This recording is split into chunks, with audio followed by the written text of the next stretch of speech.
Ngegas tanpa rem soal GRHA Megawati. Salah kaprah, nabrak tembok. Ditulis oleh Sardi di sewar.com. Ada beberapa orang yang salah kaprah.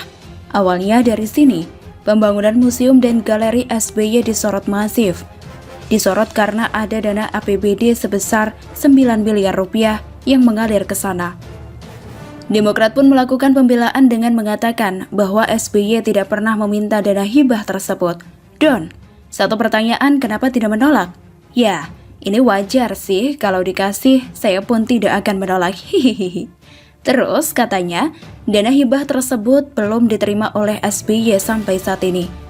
Andi Arief mengatakan ini adalah fitnah keji dari para buzzer untuk menyudutkan SBY. Para buzzer sudah fitnah keji soal pembangunan Museum SBY Ani di Pacitan, Jawa Timur. Pak SBY ditawarkan bantuan hibah 9 miliar rupiah oleh Pemda Jatim untuk pembangunan. Pak SBY tidak pernah minta, bantuannya pun belum diterima. Niat baik Pemda Jawa Timur murni, katanya lewat akun Twitter. Tidak lama kemudian muncullah isu tandingan. Entah siapa yang memulainya, GRHA Megawati di Klaten.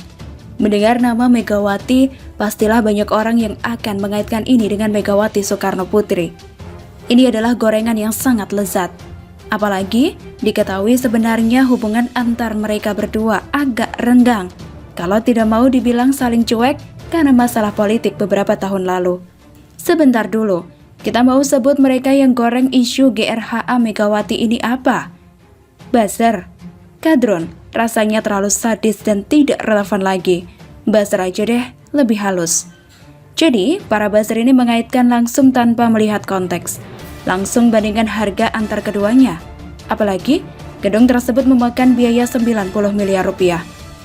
9 miliar versus 90 miliar. Kalian bisa lihat betapa senangnya mereka menggoreng isu ini. Mau sebut mereka bodoh, rasanya tidak pantas. Lebih cocok sebut mereka goblok. Kurang update berita, kurang wawasan, pamer bodoh pula. Pembangunan GRHA itu bukan untuk kepentingan politik. Itu adalah gedung serbaguna atau multi-purpose building. Kalau di USA itu contohnya kayak Staples Center di LA. Bisa dipakai untuk konser, acara besar, kandang tim NBA LA Lakers, pertandingan gulat WWE, dan banyak lagi. Bisa dipakai buat apapun, namanya juga serbaguna. Kecuali dipakai untuk daratin pesawat Airbus Super Jumbo A380, itu memang nggak bisa. Pembangunan gedung ini nantinya akan dikenakan retribusi. Gedung ini dikelola oleh BUMD, sehingga bakal memberikan sumbangan pendapatan asli daerah ke Pemkab Klaten. Soal nama Megawati ini hanya pinjam nama saja, bukan milik Megawati, dan uangnya tidak masuk ke kantongnya, full milik Pemda Klaten. Sedangkan Museum SBY murni di bawah Yayasan SBY Ani. Artinya ini bukan milik Pemda Pacitan. Sudah paham bedanya kan? Jadi mau ribut apa? Mau ribut juga tidak masalah. Toh informasi sudah jelas dan masyarakat bisa bandingkan sendiri. Yang satu milik Pemda, satunya lagi bukan, tapi memakan uang rakyat. Kecil sih, cuma 10% dari GRHA Megawati. Tapi bedanya GRHA Megawati bisa menyumbang PAD ke kas Pemda. Museum SBY nyumbang kemana nantinya? Kalau bukan milik Pemda berarti. Ini ibarat tidak terima junjungannya dipojokkan. Lalu para pendukungnya ngegas begitu ada isu baru yang bisa dibikin jadi tandingan.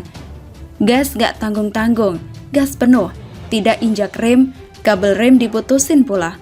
Seperti di film Ekin Cheng, lupa judulnya. Akhirnya nabrak tembok dan terluka parah. Hehehe, kacau deh. Saking nafsunya mau balas dendam dengan membuat isu tandingan, malah bikin diri sendiri jadi malu kuadrat. Kasian sekali mereka, saking tak ada bahan untuk balas dendam. Tak baca isi berita langsung gas hanya lewat judul berita. Begitulah mereka, membodohi diri sendiri bahkan menelanjangi diri sendiri dengan cara yang memalukan. Menurut saya, daripada mengcounter dan membela dari isu ini, lebih baik counter serangan dari Marzuki Ali yang sudah beberapa kali menyemprot Demokrat melalui isu pemalakan dan Megawati yang kecolongan 2 kali. Dampak dari dua hal ini jauh lebih merusak. Kredibilitas SBY sedang dipertaruhkan. Karena selama ini orang-orang percaya dia disolimi selama ini. Cepetan deh, selamatkan muka SBY dulu. Bagaimana menurut Anda?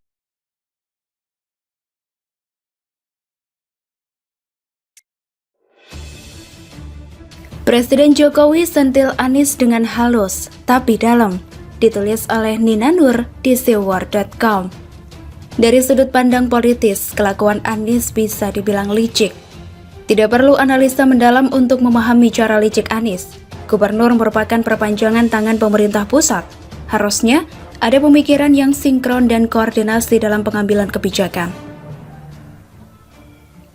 Tapi Anies ya gitu, berusaha selalu mencari panggung untuk terlihat sama levelnya dengan presiden. Bahkan kalau bisa, lebih presiden dari presiden. Pandemi dia jadikan panggung politik. Di awal-awal masa pandemi, konferensi pers hampir tiap hari jadi senjata andalan Anies. Ngalahin jubir pemerintah khusus COVID. Kepada media asing, Anies mengaku frustasi dengan cara kerja Kementerian Kesehatan. Anies mengaku sudah memantau penyebaran COVID sebelum pernyataan resmi dari pemerintah pusat. Pokoknya, seakan hanya Anies yang kerja menangani pandemi. Kerjanya melebihi pemerintah pusat. Menteri PUPR pun pernah mengalami dibantah Anies di depan media. Waktu banjir besar di awal 2020. Padahal, kalau bicara normalisasi atau naturalisasi versi Anies, Kementerian PUPR yang siap membantu tidak pernah pula diajak diskusi oleh Anies. Lain lagi dengan Menteri Keuangan. Sri Mulyani kena juga. Ketika Anies sok menagih dana bagi hasil, padahal memang ada mekanismenya sendiri. Dan sebagian memang sudah dikasih oleh Menke. Begitulah Anies. Di belakang Presiden Jokowi, dia selalu berusaha tampil beda. Maunya lebih tinggi daripada menteri-menterinya Jokowi, walaupun ujung-ujungnya ketahuan blunder. Pokoknya ngegas dulu, di belakang Presiden Jokowi pula, Anies kasak kusuk dengan para elit politik, seperti JK dan Surya Paloh. Apalagi ketika masanya Pilpres 2019, fasilitas pemerintah pun disediakan Anies buat Amin Rais mencemooh Jokowi. Anies juga memberi tempat buat deklarasi kami, gerombolan yang diduga mau menjatuhkan Jokowi. Apalagi buat Rizik Syihab dan FPI, Anies memperlakukan mereka dengan khusus. Padahal Anies tahu bahwa Rizik sangat memusuhi Jokowi. Iya, gitulah, satu gerombolan. Tentu Presiden Jokowi bukan sosok yang frontal menegur Anies di depan publik. Cara Jokowi bukan seperti itu. Entah kalau di dalam ruangan tertutup ya. Cara Jokowi lebih simbolik, lebih bermakna. Kita yang mengamati sih terus terang sebenarnya gemas juga. Tapi kita paham kok, Presiden Jokowi sedang berurusan dengan orang yang licik. Nggak bisa sembarangan. Kalau ditegur secara frontal, dia bisa saja akan jadi playing victim. Belaga jadi korban. Belaga kena kriminalisasi. Apalagi, Anies juga ada pemuja dan buzzernya. Emang dikira Presiden Jokowi nggak tahu? Jadi, menegur Anies itu perlu cara yang halus untuk menunjukkan siapa bos, siapa bawahan. Caranya, ia diajak buat meninjau kerjaan. Anies ditugasi mendampingi Presiden Jokowi meninjau proses vaksinisasi di Tanah Abang. Ini merupakan tahapan kedua program vaksinisasi COVID, yakni untuk pelayanan publik dan pekerja publik. Dimulai dengan para pedagang di Pasar Tanah Abang, Jakarta Pusat. Sebanyak 9.000 lebih pedagang ditargetkan mendapatkan vaksin selama 5 hingga 6 hari sejak hari Rabu lalu, 17 Februari. Presiden Jokowi juga didampingi oleh Menteri Kesehatan Budi Gunadi Sadikin. Dalam beberapa foto di media maupun di media sosial, nampak Presiden Jokowi berjalan paling depan.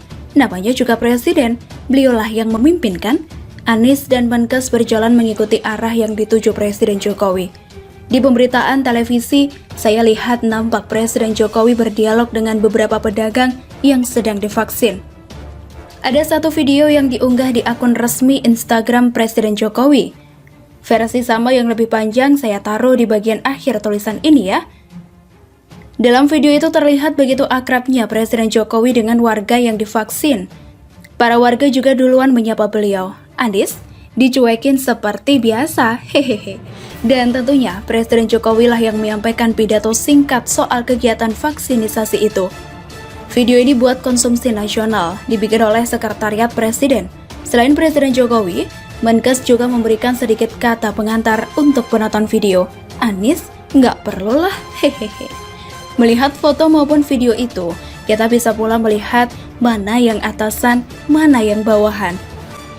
Anies yang biasanya sok pintar nampak seperti kerbau yang dicucuk hidungnya.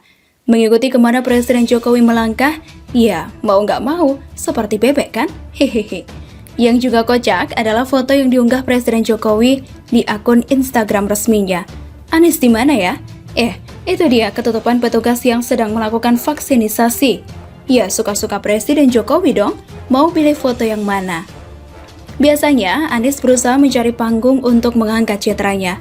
Namun kali ini, panggung memang milik Jokowi.